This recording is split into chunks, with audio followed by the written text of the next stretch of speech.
The title is true, as simple as it sounds. You don't go hard enough on yourself. This can be separated into two ways of not doing enough. First is when after you do something that is hard, you feel that you could have done more. Have you felt that feeling? Of course you did. Of course you had some situation. I don't know what it was. I could guess, but why would I? You know it for yourself. When you've done something, I don't know, maybe a set at the gym, and you put the weight down, but half a minute pass and you feel like, man, I could have done more. That is one of the worst feelings you could feel, like in those short-term feelings. Feeling that you haven't done enough. That is an awful feeling. I got to the level where I don't get to feel it myself often because I just try my best to go hard on myself. And this is one of the things that improved my overall well-being, I believe. So if you struggle with your mental health, with your happiness about life, with your inner joy, with such stuff, maybe you're not doing enough. Maybe you're slacking too much. Maybe you're wasting too much time. But this is only the first part, that obvious one. The second one is when you think that you've done enough. You think that you've gone hard enough on yourself. You believe that what you've done is enough for you today.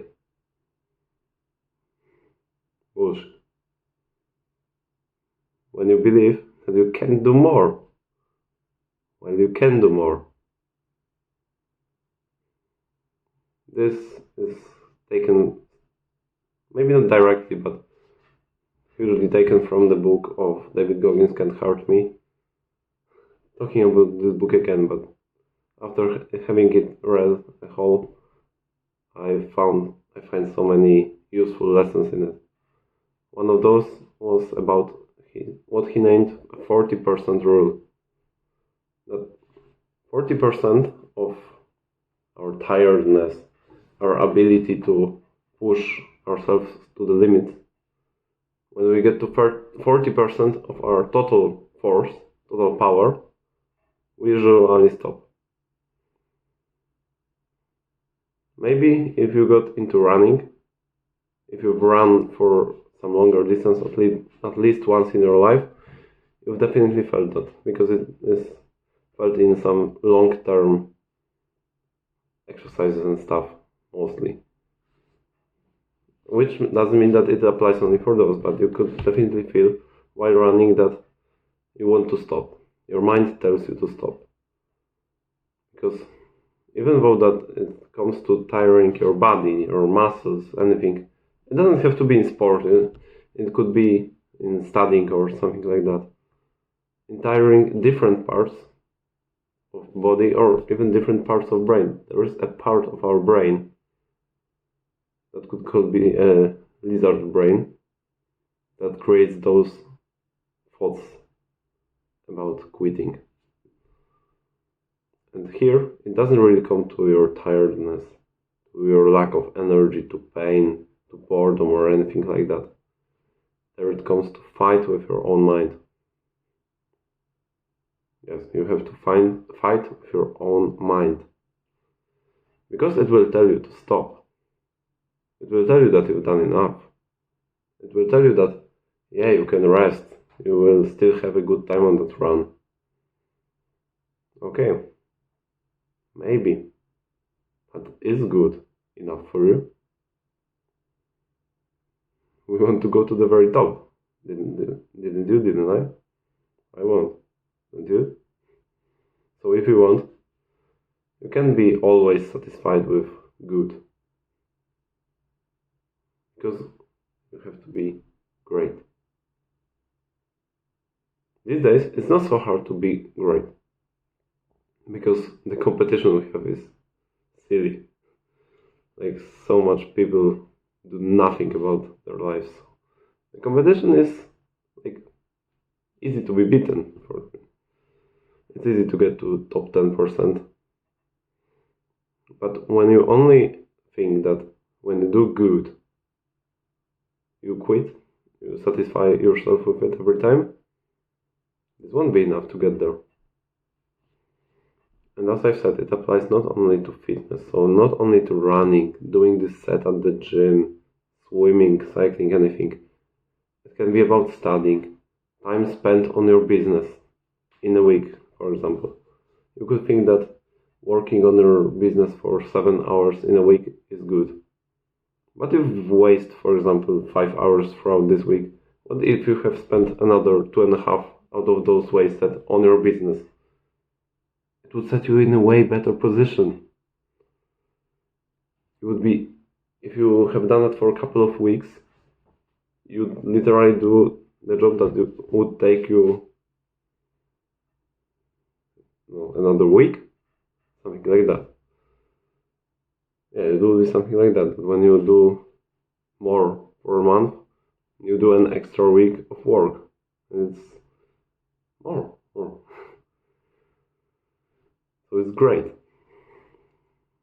Of course, you have to do it in a smart way. So you do tasks that are not a waste of time, not just to do them, just to work out. Find what's good for you, find what appeals your purpose, and go for it. Also, what is good and actually a positive part of this problem, when you do anything that is aligned to your purpose, a quick thought about I have a mission can push you further. So about this 40% rule, after you realize that it exists, and you realize that the border you thought that cannot be broken can be broken and can be surpassed, you go further to 45%. After some time, maybe you are able to reach 50%. And after some practice, you can hear your mind talking that you should stop.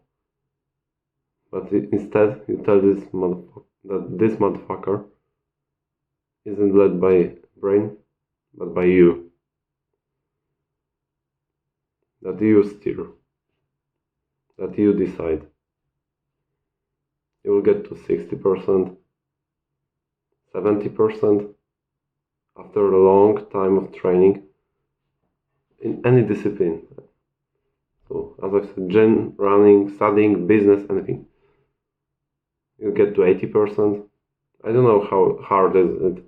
I mean, it's obviously hard, but how hard is it to go to this level and how hard is it to go further? I suppose that going to 95% is like almost impossible, but 40% and 80%, 40% is a half. You'd be 2 times better. You'd be able to go 2 times further. Do 2 times more. But you have to spend some time practicing on the power of your mind. So you are able to resist those urges to stop. And you have to resist them, because they will never disappear. They will never come. Thanos snapped and they disappeared. No, they will still appear with a high frequency, especially when you do something very hard, like long distance running, 10 kilometers, 20 kilometers, or longer, 41 marathons, anything. They will appear one after one, minute after minute. And if you don't stop them, you're not able to push that far. One good thing you can do to push through those borders is to plan everything before. So for example, if you are going to study for an important exam next month, plan what exactly will you be studying. Not only plan to study, plan that today I'm studying exam questions, today I'm studying this course or anything. So having everything planned helps. What also helps is having something that David Goggins called a cookie jar, which is a list inside your mind, or noted somewhere. I have it on my Notion app, with your successes, big and small, meaningful and almost meaningless, done last week or done 3 years ago, anything. And anytime you get to the level where you get to the level where you get, sorry for my language today, where you get to the level of struggle and your mind tells you to stop, you take a cookie from this jar. So you take one of your previous wins and it gives you the extra energy. It's like an extra boost. I've managed to do that, so I can do this. Using those two tactics, you will be able to push the border, to surpass the border of those 40% or lower. Maybe you're on the step 1 where you think about yourself not doing enough after you finish the job. Those two tactics will also help you push further. It doesn't start at 40%. Use those two tactics and go make a way to a better future.